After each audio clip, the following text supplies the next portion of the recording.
Comenzamos, respondiendo a la pregunta, adelante. ¿Cuál pregunta? la que hizo al final del ¿Cómo, pasado, cómo era la pregunta?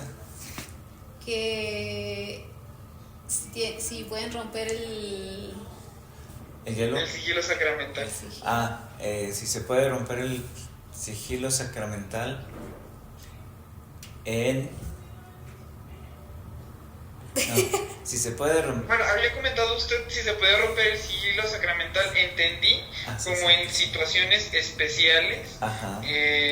Más que nada como cuando estaban delitos de por medio o terceras personas Ajá. de por medio. Cuando está en peligro de muerte una situación de delito o algo, es...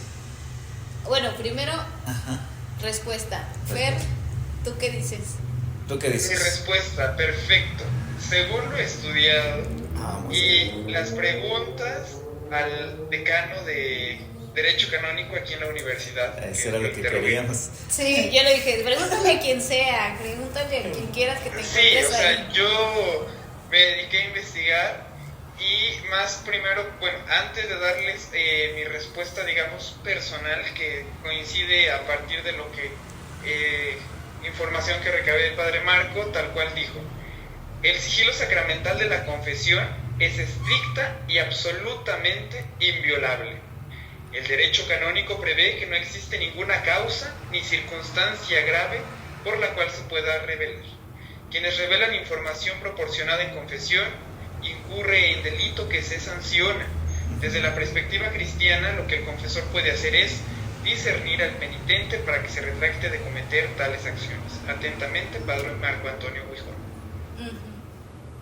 Efectivamente, sí, porque eso entró en debate en que por qué no, si había problemas o si había un asunto delicado de vida o muerte, ¿por qué no romper el sigilo?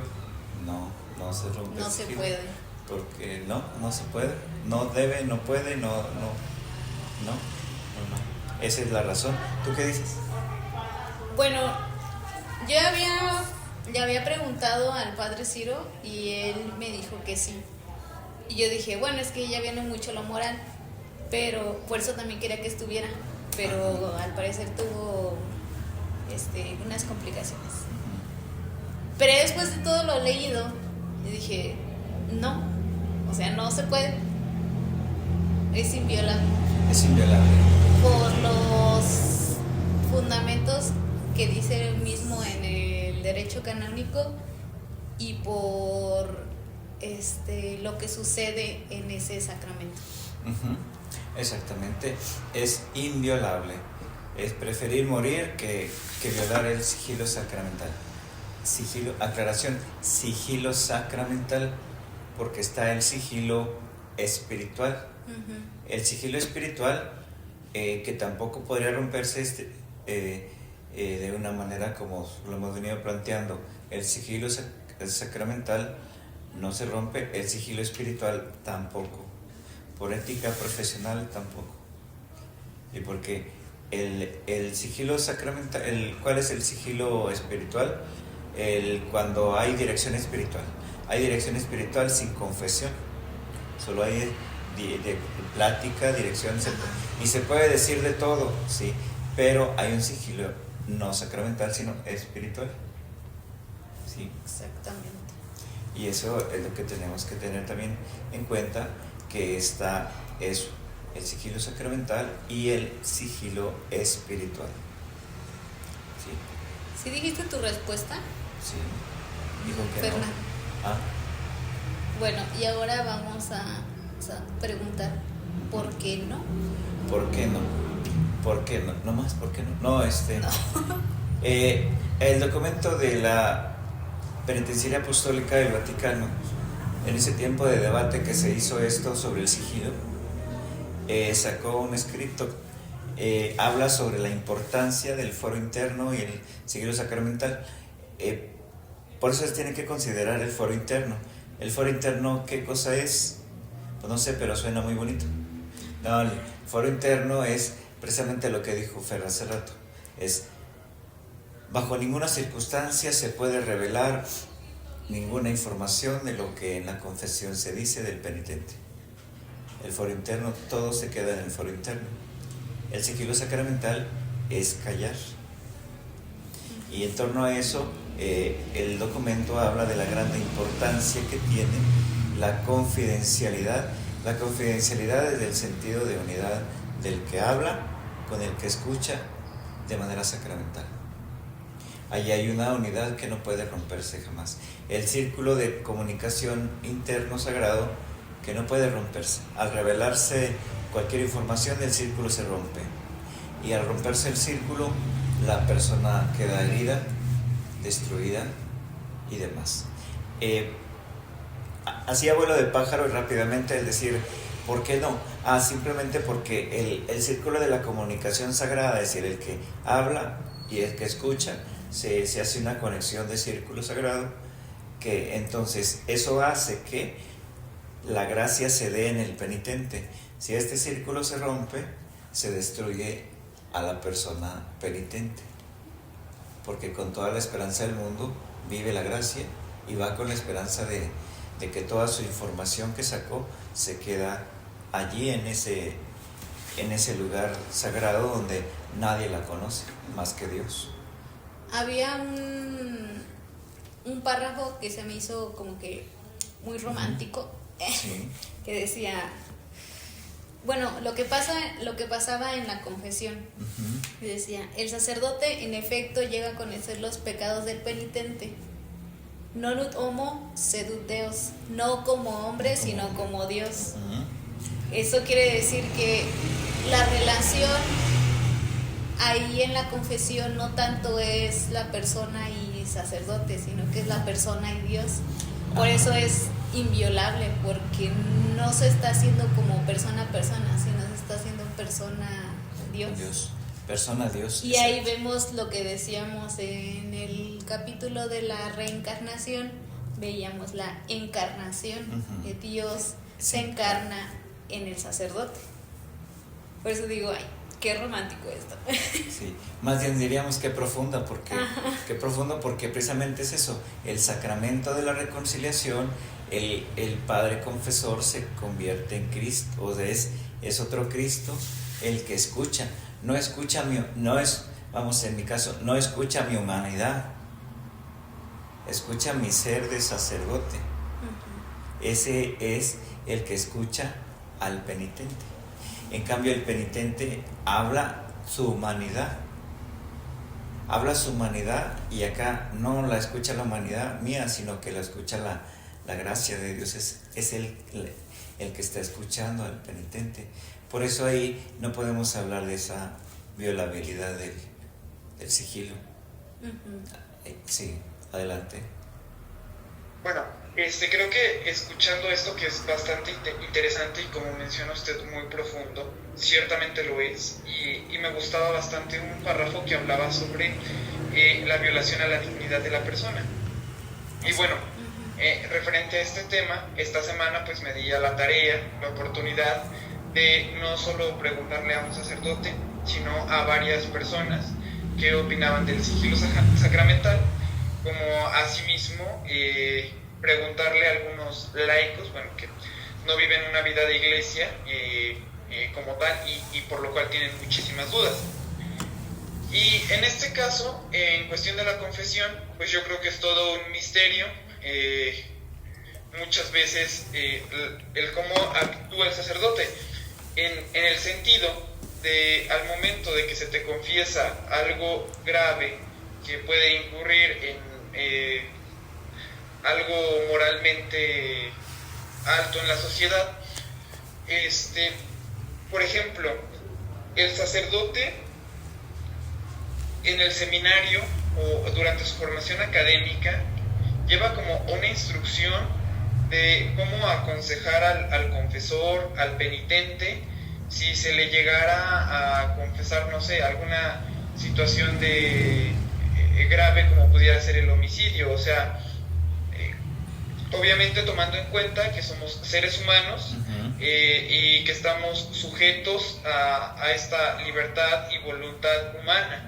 En este caso, para el sacerdote, que es usted, ¿cómo se vive esta situación? ¿Qué consejo le da la persona? Y cómo se puede, ahora sí que reponer este daño y hacer que esta persona sienta el alivio de su culpa o del mal cometido. Y porque, bueno, esa pregunta la hago porque al yo irle preguntando a algunos laicos, con las personas que convivo día a día, pues me hacen estas preguntas, que ciertamente yo no puedo responder, pero creo que usted es la persona más indicada, padre. Sí, yo creo que gran parte, primero, el confesor cuando confiesa todos sus pecados y sus heridas, gran parte del alivio de eso es que el confesor, el padre, lo escuchar sin interrupción, y es donde un poquito se van sanando las cosas.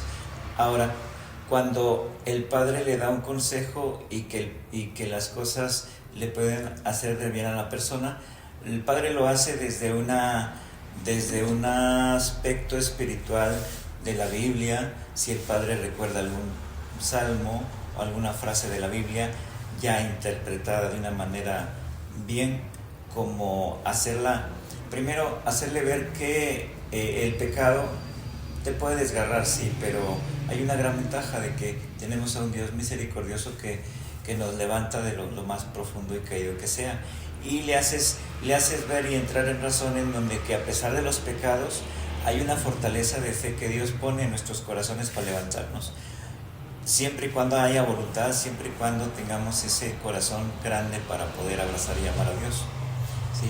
Y cuando detectas eso, pues que hay esa voluntad y ese corazón grande, dices, agradezco todo lo que ha compartido, solo ahora hay que abrirnos a la gracia. Una vez que ya salieron todas las cosas que dijo, ahora ya dejemos que entre ahora la gracia, en la oración, en la bendición, en la paz que llega a su corazón.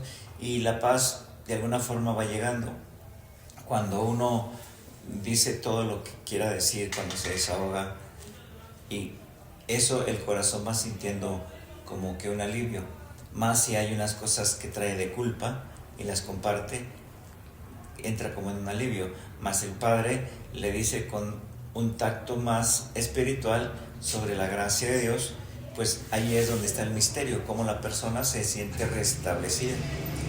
Pero bueno, ahí ya entramos en que cuando es una verdadera confesión, porque hay momentos en que ya hasta la confesión se vicia, y por lo que estaba leyendo era que el sacerdote se puede reservar el derecho o bueno, la obligación de absolver a las personas. Sí.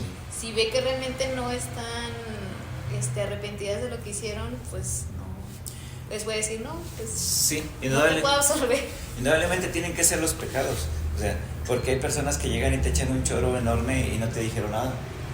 Entonces ahí le tienes que decir al penitente, les tienes que decir, bueno, pues ya me dijo todo, pero todo lo que me ha dicho no es una acción de pecado de usted. Qué bueno que me dijo todo el chisme de la colonia, pero dígame ahora qué pecados tiene usted, qué es lo que le acongoja internamente. Allí exactamente eso. Y sí, el sacerdote tiene derecho a decir, miren, no le doy la absolución, simplemente lo que usted me dijo lo convertimos en una plática espiritual y Diosito la bendiga. Hay personas que con apertura sí se prestan y aceptan eso. Hay personas que de repente cabeza dura, que les cuesta entender un poco. Incluso de echar mucho rollo, pero no dicen los pecados. ¿Sí? Entonces ahí también, y es que va una cosa con otra. A veces habemos personas que no sabemos confesarnos o no tenemos esa maduración de confesarse, o esa maduración de comprender el sacramento de la reconciliación. Porque para esto también hay un proceso, ¿no? Que se tiene que hacer para la confesión. O sea, por lo del examen de conciencia y todo, hasta anotar tú lo que vas a decir, para que también, como dice, la confesión no se vaya por las ramas y no digas nada. Tardes 2 horas platicando, pero no dijiste nada. Exacto, puedes tardar mucho, pero no se dijo nada.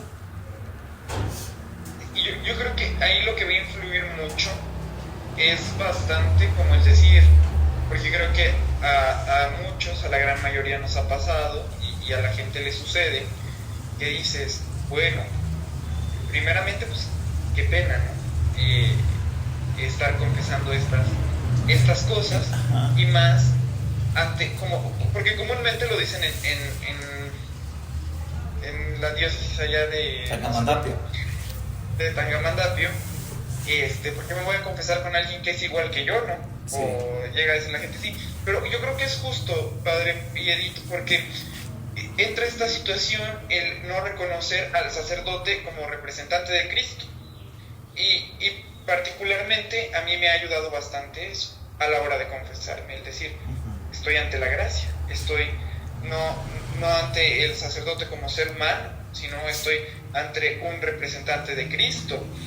Y creo que eso puede ir ayudando bastante en que la gente se confiese con esta sinceridad, a que nos confesemos con esta confianza, y más que nada si se diera a conocer algunos documentos como este que leíamos, para que la gente sienta esa confianza, porque yo creo que algo que también puede llegar a lastimar a las personas es que, bueno, los sacerdotes pues claramente no hacen sus homilías como diciendo, bueno, voy a hablar del pecado de tal persona, pero ciertamente en su experiencia como sacerdotes, pues muchas de las reflexiones o homilías están hechas a través de lo que han vivido, y mucha gente se siente interpelada por ese contenido y dice, es que el padre está diciendo lo que yo le confesé, y creo que ahí es donde entra todo este conflicto de decir, entonces, ¿para qué me confieso? Y este temor. Pero yo creo que si se le diera esta formación a las personas, si se les diera a conocer este tipo de documentos, los testimonios de ustedes como sacerdotes, creo que por ahí pudiera ir cambiando un poquito la cosa, porque hay un miedo, o sea, sí, hay como un temor, una vergüenza de acercarme al sacramento de la confesión, y quien dice, no, pues me voy a confesar allá en otra ciudad, en otra diócesis, para ya no volver a ver al padre en mi vida. Justamente estaba viendo unos videos sobre el padre... Pistolas. No, al padre Javier Olivera, donde decía, si estás esperando a encontrar el mejor sacerdote para confesarte, en realidad no te quieres confesar, porque la confesión se puede hacer con cualquier sacerdote. Y aparte, los documentos que leíamos decían, no tanto que estén obligados, sino que como la confesión es un momento íntimo, dice, aunque veas al padre todos los días o algo así, él no te puede sacar conversación de tus pecados fuera de la confesión ni nada así. O sea, tal vez las personas no saben realmente lo que conlleva una confesión, que por eso evitan hacerlo, porque piensan que los van a exponer o algo así, pero en realidad no se puede. Sí, y es que pasa algo curioso, no sé si a todos les pase, ¿verdad? O yo sea el extraño, pero pasa algo curioso de que todo después de una confesión de cualquier penitente, en ese rato, en fracción de minutos, segundos, en lo que entra el otro, ya se eliminó la información del otro, y el que sigue, y la información se para el penitente y la información se elimina, se borra. Por más que quieras recordar morbosamente un pecado, una acción, no llega a tu mente. Bueno, no me llega a mi mente. Entonces es algo extraño que llega diciéndole, la información se borra, o sea, no hay alcance a la información. O sea, en el momento la tenías aquí para poder dar el consejo, la orientación, etcétera, pero hasta ahí diste la absolución y pum, la información se borró, el reseteado. Ajá. Ahí es donde está también la gracia de la reconciliación. Lo que decías ahorita, es donde entramos al confesionario, dejamos de ser humanos, o sea, entra el Cristo, el Redentor, el Misericordioso. No es nuestra humanidad la que está confesando. ¿Sí? Y precisamente yo creo que ahí es donde viene mi respuesta. Es que esto es lo que provoca que los pecados, la información de los pecados del penitente no se queden en mí, Porque el penitente dice todos sus pecados, se los dice a Cristo, no se los dice a mi humanidad. Si me los dijera a mi humanidad, no, pues cállate los ojos. Se los dice a Cristo, al que perdona, al misericordioso, a través de mí. No se los dice a mi humanidad. Si se los dice a mi humanidad, no, pues yo ya estuviera quién sabe dónde. Sí. Pues sí, siento que es algo complicado tanto en el confesor como en ustedes como sacerdotes, pero creo que sin duda alguna es un sacramento de alivio, de sanación. Desde la experiencia propia yo lo puedo decir, que entras al confesionario con una carga tremenda, dices ya no puedo, y digo, yo he sentido esa necesidad de decir tengo que confesarme, o sea, son cargas que a veces con las que no puedes, y parece obra de arte ahí, que es y más bien es la gracia de Dios, es decir, bueno, sales y sales tranquilo. Pero bueno, a mí por ejemplo no me ha tocado digamos, yo creo que la gente también tiene miedo de confesarse por las penitencias que dicen que me van a poner de penitencia, ¿no? Pero en este sentido, padre, ¿qué se considera para la penitencia? O sea, el documento para la penitenciaría apostólica dice que se debe considerar para la penitencia algo que pueda cumplir el penitente. Ajá. Sí. ¿Qué toma un sacerdote en cuenta para decir, esta es tu penitencia? Ajá, sí. En una reconciliación, en una confesión, el principio teológico que se toma es no castigar al penitente, es no castigarlo, sino más bien es cómo ayudarlo a sanar, porque si lo castigas de por sí va agobiado por tanto pecado y tanta pena, y todavía lo vas a castigar con una penitencia castigadora, ¿no? Más bien las penitencias van en perspectiva de sentirse sanado, de sanar y de restablecer la paz que perdió. Y ahí es donde más que castigarlo, más que decirle ve, híncate y a rezar 20 Padres Nuestros, ¿no? O ve y cuélgate una penca de nopal, tampoco, ¿verdad? Más bien, ¿la penitencia en qué consiste? La penitencia es que, a ver, perdiste, por ejemplo, si perdiste la comunión, perdiste la comunión, recupera la comunión, y ya recuperar la comunión, ¿qué implica? No, pues implica hacer un propósito, pues de ir a misa. No, pues implica el propósito del otro, todo lo que implica poder recuperar la comunión. Entonces ya no se está haciendo un castigo, no se le está diciendo de castigo, tienes que rezar todo de rodillas, tantos Padres Nuestros. Al final de cuentas los puede hacer en un ratito, pero eso no tiene nada de implicaciones que le lleven a pensar en sus hábitos, en sus costumbres que lo hacen reconquistar la paz. ¿Sí? De repente ha sucedido en Tangamandapio que hay padres que dicen, no hombre, pues rézate un Padre Nuestro y una Ave María y encomienda a Dios y Dios te bendiga. Eso en realidad no tiene mucha incidencia hacia nuestra vida interna. ¿Por qué? Pues porque la vida interna activa pues ha perdido su gracia, ha perdido la comunión. Más bien, es muy diferente decirle, mira, recupera la comunión. Padre, pero para recuperar la comunión tengo que ir a misa. Pues claro, eso ya te corresponde a ti pensar y discernir. Entonces, oiga Padre, pero entonces para ir a misa necesito tener mis espacios y tiempos, por supuesto. Entonces ya lo estás llevando a pensar en el hábito que tenía antes, o en el hábito que tenía de la comunión, pero la perdió por ciertas razones. Ok. Ya lo estás haciendo que le ponga atención a un ritmo diferente.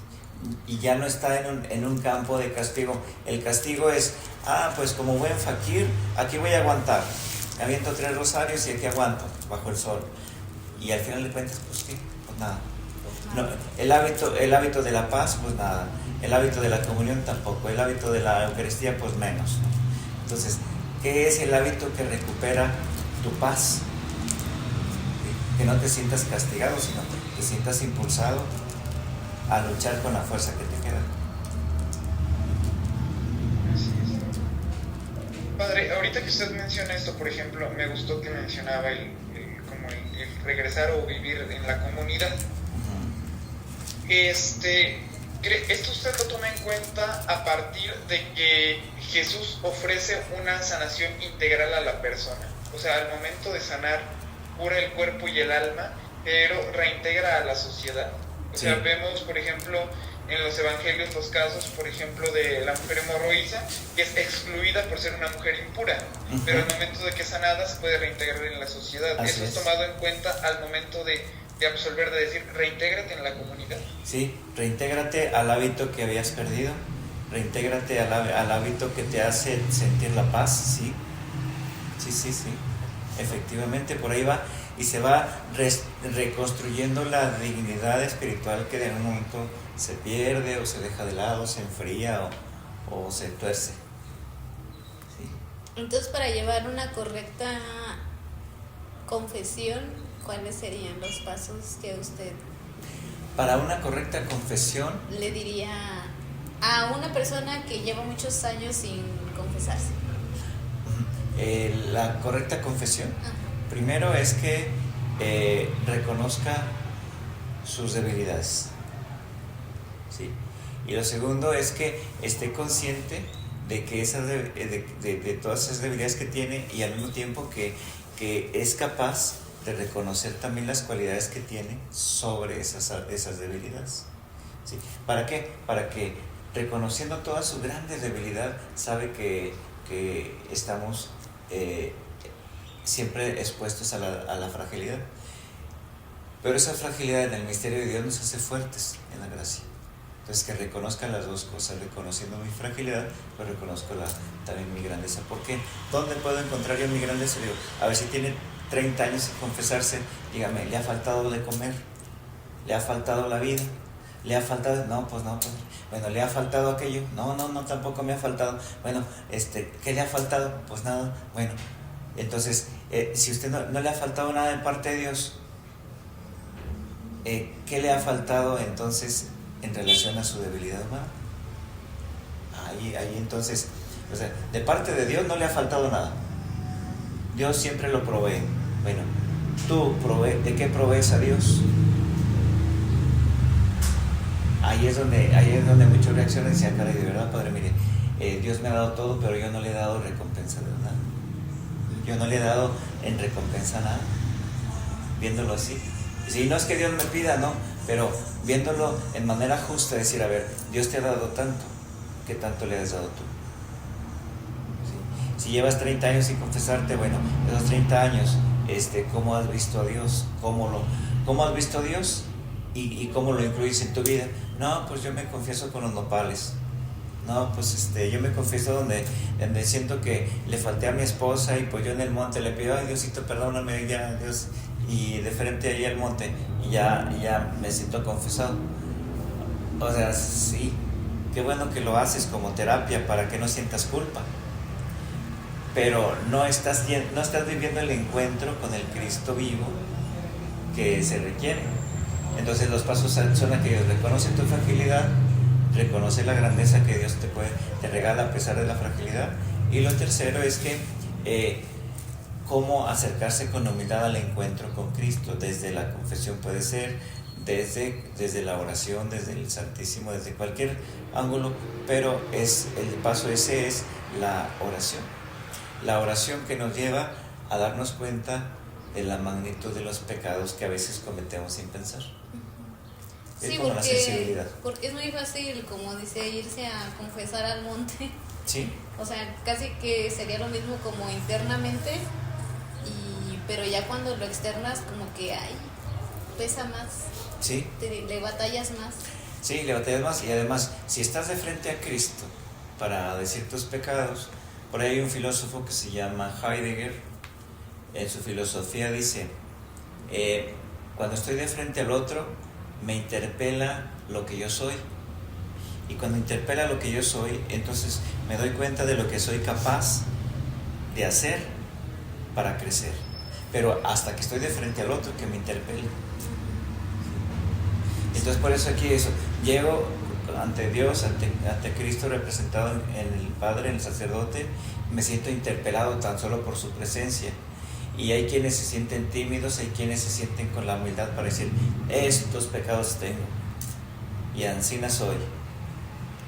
Pero ahí ya entramos en lo de que en este tiempo ya no se le da el suficiente valor o el valor a las palabras, porque como ya hay tanta información y tanta comunicación, se puede decir, que sí. ya no le damos el valor a las cosas. Uh-huh. Sí, porque se ha perdido esa parte, y lo que mucho se ha dicho, en una crisis antropológica, es decir, se ha perdido el sentido de mi ser, o el sentido antropológico, en donde tiene el sentido de mi ser. Uh-huh. ¿Sí? Pensamos que el sentido que le da a mi ser son otras cosas superficiales. Entonces, al final de cuentas, hemos perdido ese sentido antropológico de lo que me hace ser, no de lo que me hace hacer, no, sino de lo que me hace ser. Uh-huh. Y eso pocas veces pues lo vamos a tener en cuenta, porque con la realidad de ahora pues no. Y a veces la confesión la tomamos como una obligación, como una norma por la norma, es decir, es que como ya perdí 2 domingos, entonces la norma me obliga a, y entonces o me dicen, es que para que seas padrino de no sé qué tienes que, entonces esto lo hago como manera de obligación, y siempre lo hago a manera de obligación, entonces ya va perdiendo el sentido. Y ahí entramos en lo que hablábamos la vez pasada, uh-huh, que podemos ser nada más ritualistas, y hacer las cosas, sí, por hacer. Y pensamos, estamos, no, pues es que ya me confesé de manera ritualista, más no sentimos esa gracia, esa bendición, esa fortaleza de sanación. Uh-huh. Y no digo que todos, sino que de repente algunos, adelante, Padre, adelante, Fer.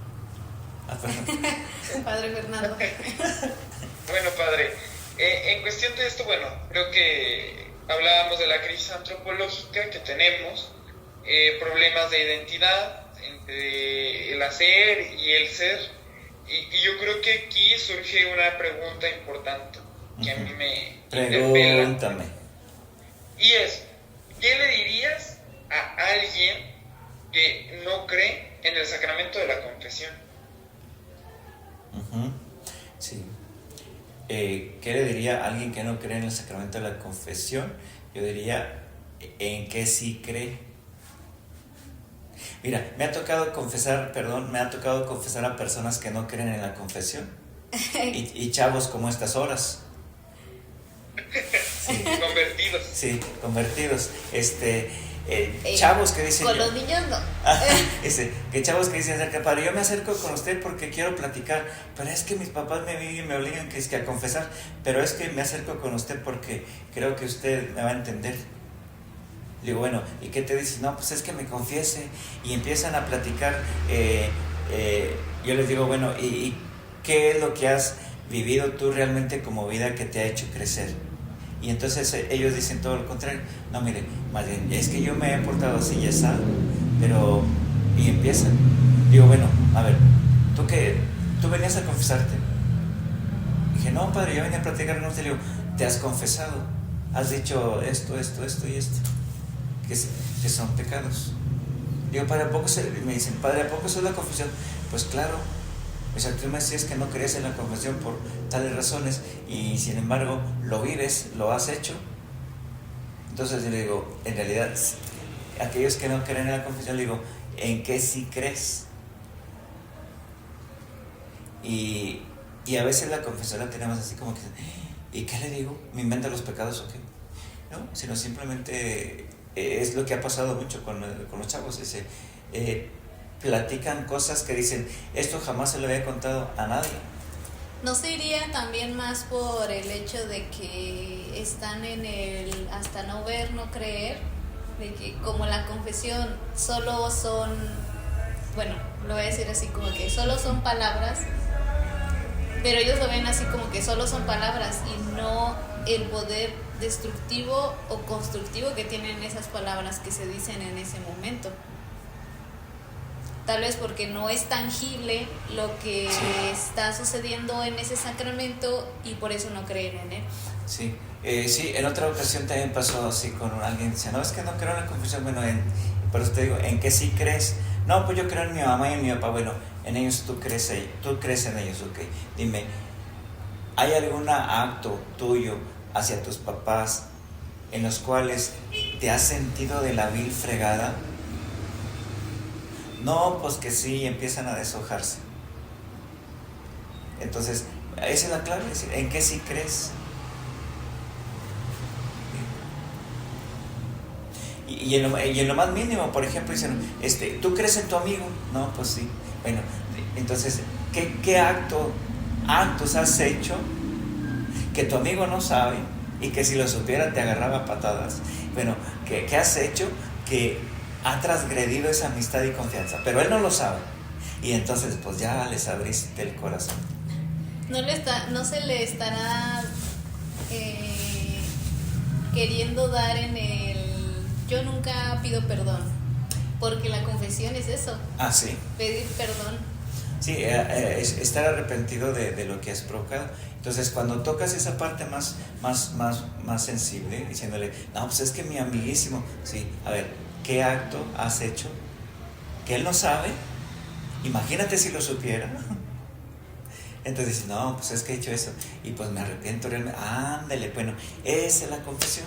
Dice, usted ateo, que me decía que era ateo, bueno, no es ateo, usted sí cree nada más que a veces nos podemos quedar en una marca así diciéndole, creo en la confesión, y me imagino el confesor y el padre con cara de pocos amigos. No, pues ahí ni yo me acerco. Que se está quedando dormido, ni yo me acerco, que nada más les da 30 segundos. No, y luego 30 segundos y luego me dice, reza un Padre Nuestro de María. No, pues ya. Ya. Sí, ya, el que sigue. Ciertamente yo es otra pregunta que tengo, es una inquietud. Pregunta. ¿Usted qué le diría a esos sacerdotes que te confiesan así rapidísimo y justo la penitencia es un Padre Nuestro y 3 Aves Marías frente al Santísimo? De la semana confesional me vas a estar hablando. De la semana penitencial. Sí. Me vas a estar hablando. Yo lo que les diría es que, a ver, si hablamos de la confesión, ayuda al confesor a que recupere sus hábitos que le ayudan a tener paz. Yo creo que mandarlo a rezar al Santísimo con unos rosarios de Padre Nuestro y demás no va a lograr la paz, porque al final de cuentas su acto que transgredió alguna cosa no lo va a restaurar, sino que vuelve al hábito, y el hábito no, pues es que el rencor, bueno, entonces ¿qué es lo que te está haciendo daño? Bueno, vuelve al hábito que te recupera en la paz.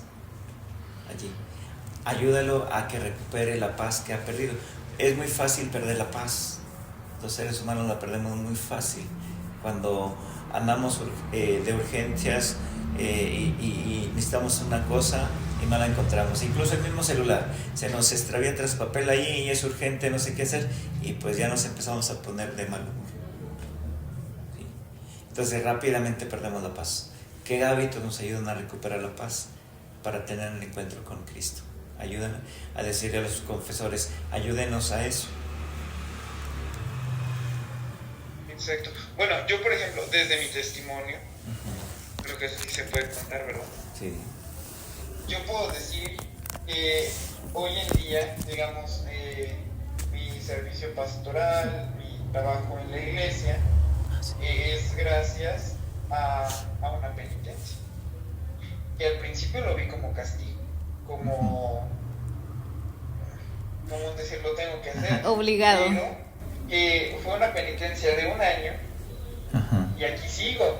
Pero lo aprendí a hacer por amor. Si en un principio yo me sentí a hacerlo por obligación, que no fue por mucho tiempo, en esa penitencia recuperé la paz, me integré a la comunidad y hoy puedo decir que con mucha alegría esa confesión me ayudó para sanarme y para poder compartir mi vida con los demás. ¿Sí? Y no voy a decir el nombre del padre que me confesó. Exactamente. Y recuperaste los hábitos que tenías en tus virtudes. De alguna forma estaban ahí escondidillos, pero bueno, salieron entonces, recuperaste tus hábitos, integración a la comunidad, etcétera, etcétera. Y bueno, sí, fríamente decir, caray, es una penitencia que me llevó a esto. Sí, más bien, es un camino que te llevó a recuperar los hábitos que te hacen conquistar la paz. Y no solamente la paz va llena de muchos otros valores, de muchos otros momentos importantes de la vida de la misma persona que implican su dignidad. Exactamente, porque yo recuerdo que mi penitencia fue por un año. Un año. Y digo, aquí sigo, ya han pasado 4 años de ese momento.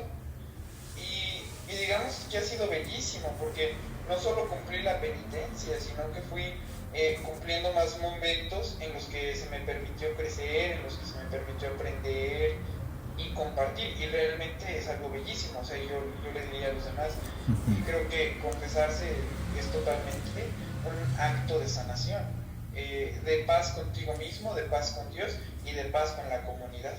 Entonces, sí, digamos, hay muchos tabús sobre la confesión, pero yo creo que hasta el momento en el que vivamos la gracia en nosotros mismos, vamos a perder esos miedos y esos temores. Esa es la clave, exactamente.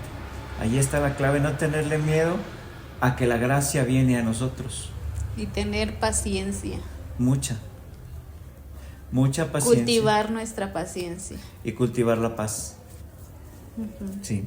Entonces, ahora que ya estamos hablando de los sacramentos, y aunado a esto de qué es lo que nos hizo quedarnos, yo creo que sería bueno hablar en el próximo sobre lo que es el bautismo. Hasta por los que dicen de que es que a mí me bautizaron de chiquito y yo no tenía conocimiento de eso. Bueno, pues vamos a hablar sobre eso. Exactamente, porque una cosa lleva a la otra, indudablemente. Sí. ¿Qué es lo que nos aporta el bautismo a nuestra dignidad de seres humanos? Y eso lo puedes sondear. ¿Qué es lo que nos aporta el bautismo en nuestra dignidad de seres humanos? Bueno, pues nos hace hijos de Dios, nos hace herederos del reino y nos hace hermanos, ¿no?